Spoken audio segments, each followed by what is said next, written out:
जादुई चिराग। बहुत पहले चंदा नगर में चिन्ना और मुन्ना नाम के दो बच्चे रहते थे।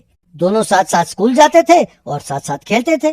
चिन्ना जरा शांत स्वभाव का था, लेकिन मुन्ना बातूनी था। हमेशा कुछ ना कुछ बोलता रहता था, सामने वाले को बोलने का मौका ही नहीं देता था। एक दिन जब दोनों स्कूल से लौट रहे थे तो रास्ते में एक सोने का चिराग दिखाई दिया। चिन्ना ने पास जाकर उसे अपने हाथों में उठाया। चिन्ना, अरे ये कोई जादुई चिराग दिखता है, जैसे कहानी में है। सुना है इसमें एक जिन रहता है, इसको रगड़ने पर बाहर आकर इच्छाओं को पूरा कर देता है। हाँ हाँ, पर वह चिराग मेरा है, पहले मैंने ही इसे देखा है। कहते हुए उसने चिराग को छीनना शुरू किया। चिन्ना, ये अन्याय है, मैंने ही इसे पहले देखा था। कहते हुए उसे जोर से पकड़ा।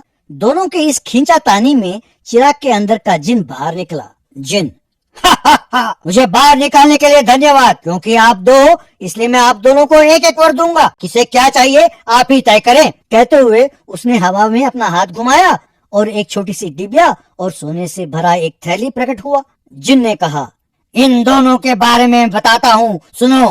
कुछ कहने की जरूरत नहीं है, एक कोई काम ना आने वाली डिबिया और एक सोने से भरी थैली। मुझे सोने की थैली ही चाहिए। जिन वहाँ से गायब हो गया। दोनों अपनी अपनी वस्तुओं को लेकर वहाँ से चले गए। मुन्ना अपने पैसों से एक आलीशान घर बनाकर नौकर चाकर के साथ बड़े आराम से रहने लगा। पसंद का भोजन करता था, अपने दोस्तों से मिलना छोड़ दिया। कुछ दिन बाद उसके पास जो पैसे थे वो खर्च हो गए। नौकरों को तनख्वाह ना मिलने की वजह से वो घर छोड़कर चले गए। पैसे खत्म होते ही उसे अपना घर बेचना पड़ा और वो जाकर एक पेड़ के नीचे रहने लगा। एक दिन चिन्ना वहाँ से गुजर रहा था तो मुन्ना को देखा। मुन्ना, क्या हुआ? पेड़ के नीचे क्यों रह रहे हो? पैसों का क्या हुआ? मुन्ना ने जो हुआ सब बताया। तब चिन्ना, अरे रे, ठीक है, तुम मेरे साथ आकर रहो, तुम्हें कोई कमी नहीं होने दूंगा, ठीक है? वहाँ से दोनों चले गए। उसके बाद एक बड़े बंगले के पास आए। वहाँ नौकरों ने चिन्ना को प्रणाम किया।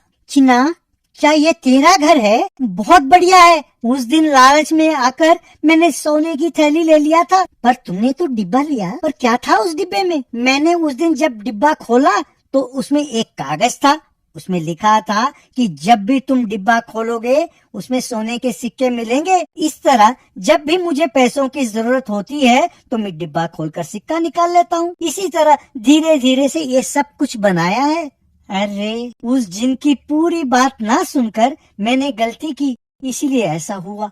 तब से दोनों खुशी खुशी रहने लगे। तो बच्चों, लालच करना, ज्यादा बोलना और दूसरों की पूरी बात ना सुनना ठीक नहीं है।